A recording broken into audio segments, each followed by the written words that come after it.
Halo teman-teman, selamat datang kembali di Biru Laut, channel yang akan membahas ilmu pengetahuan sedalam laut. Video kali ini adalah sharing perihal saham yang nyaris tidak memiliki hutang atau tidak memiliki hutang sama sekali dengan pihak bank atau pembiayaan lain. Namun sebelumnya ini adalah disclaimer. Yang pertama, video ini hanya berbagi info perihal emiten, bukan ajakan jual beli, dan keputusan investasi ada di pilihan masing-masing investor. Yang pertama ada perusahaan PT Prudental Lestari Tbk dengan kode emiten Demas. Sektor Demas sendiri adalah real estate dengan segmen usaha penjualan, penyewaan, dan pengembangan. Kepemilikan saham mayoritas masih dimiliki oleh induk perusahaan dengan nominal 57,28%. Selanjutnya Soljet Corporation 25% dan sisanya masyarakat. Di video sebelumnya dengan judul bagaimana memilih saham terbaik telah saya bahas beberapa ciri-ciri saham baik untuk dikoleksi teman-teman. Pertama, saham mayoritas masih dimiliki oleh manajemen atau induk perusahaan. Kedua, investor pengendali lebih dari satu perusahaan atau orang agar terjadi check and balance untuk saling mengawasi dalam menjalankan perusahaan. Dan teman-teman dapat lihat Demas memiliki dua ciri-ciri tersebut. Selanjutnya, hutang atau liabilitas dari Demas. Liabilitas sendiri terbagi dua. Yang pertama, liabilitas jangka pendek, dan jika teman-teman perhatikan liabilitas jangka pendek Demas terdapat hutang usaha, di mana keterangan pada laporan keuangan jika hutang usaha berasal dari hutang Demas kepada pemasok material dan pihak kontraktor.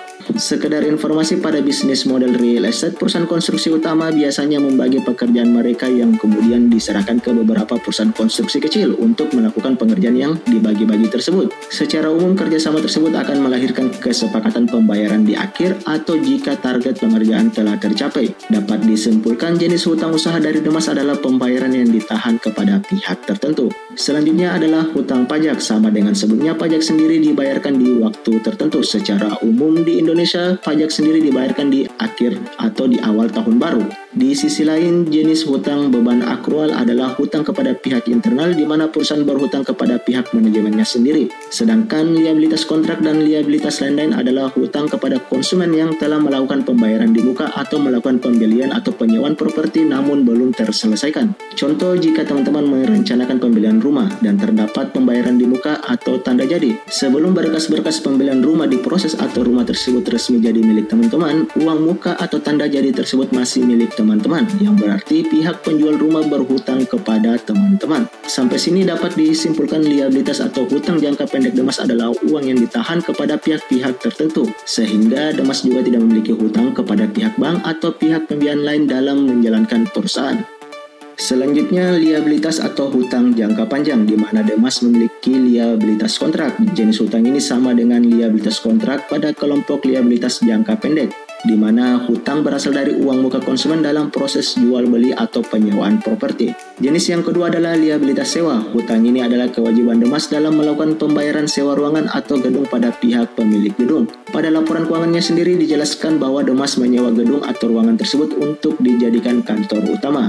Jenis hutang terakhir adalah liabilitas imbal kerja jangka panjang. Hutang ini terbilang sangat wajar karena merujuk pada Undang-Undang Nomor 13 Tahun 2003 perihal ketenagakerjaan dalam imbalan dan upah pensiun. Bahkan di beberapa perusahaan, bonus tahunan yang masih berjalan masuk dalam kategori hutang pada laporan keuangan perusahaan. Sehingga dapat disimpulkan Demas sama sekali tidak memiliki hutang dengan pihak bank atau pembiayaan lain baik dalam liabilitas jangka pendek maupun panjang. Selanjutnya kita akan masuk pada rasio keuangan Demas. Rasio ini akan menilai baik atau tidaknya keuangan perusahaan. Perbandingan liabilitas dan ekuitas dari Demas terbilang sangat baik, di mana ekuitas Demas sebesar 81,9% dan liabilitas sebesar 18,1%. Jika teman-teman bertanya perihal rasio hutang dan ekuitas, teman-teman dapat menonton video sebelumnya dengan judul bagaimana memilih saham terbaik, yang linknya ada di deskripsi video ini. Selanjutnya, perbandingan cash, free cash flow, dan liabilitas. Jika diperhatikan, total cash atau free cash flow mampu menutupi total hutang dari Demas.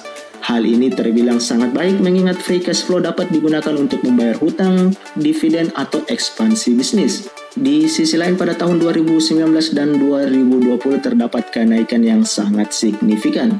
Mengingat penjelasan sebelumnya bahwa liabilitas dari Demas adalah pembayaran yang ditunda hingga syarat tertentu dipenuhi, maka perubahan pada tahun 2019 dan 2020 kemungkinan dikarenakan peningkatan kinerja perusahaan yang juga ikut meningkat. Sebagai catatan, Demas adalah salah satu saham yang dengan persentase dividen yield yang lumayan tinggi, dan dapat disimpulkan kenaikan kinerja dari Demas akan berdampak positif pada dividen yang akan datang. Perusahaan selanjutnya adalah PT Metro Data Elektronik Tbk dengan kode MTDL.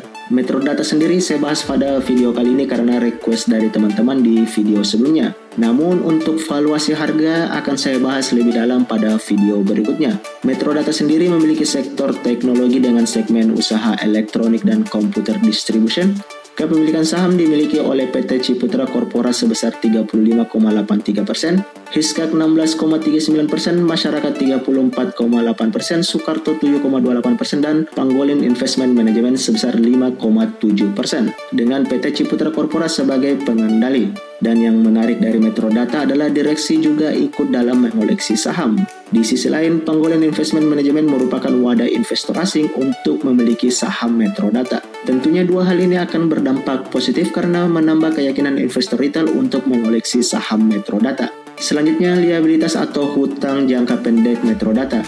Jika melihat penjelasan laporan keuangan, terdapat hutang usaha yang terdiri dari pihak berrelasi dan ketiga. Hutang tersebut dikarenakan pembelian perangkat keras seperti komputer dan perangkat lunak seperti operation system dan aplikasi dengan perjanjian pembayaran 30 hingga 60 hari ke depan.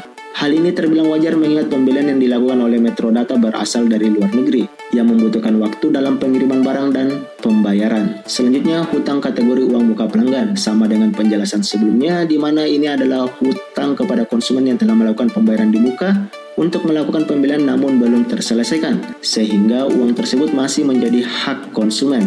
Begitu juga dengan hutang pajak di mana pembayaran pajak dilakukan di waktu tertentu. Namun karena nominal yang sudah dapat dipastikan, maka masuk dalam kategori hutang pada laporan keuangan. Sedangkan hutang jenis biaya yang masih harus dibayar adalah jenis hutang promosi dan lain-lain. Dan liabilitas kontrak adalah jenis hutang berupa tanggung jawab Metrodata terhadap konsumen perihal servis dan garansi produk yang telah dibeli oleh konsumen. Secara umum, pembelian elektronik memiliki garansi dalam waktu tertentu sehingga hutang ini sangat wajar. Dan dapat disimpulkan Metrodata tidak memiliki hutang jangka pendek kepada pihak bank atau pembiayaan dalam menjalankan roda usaha.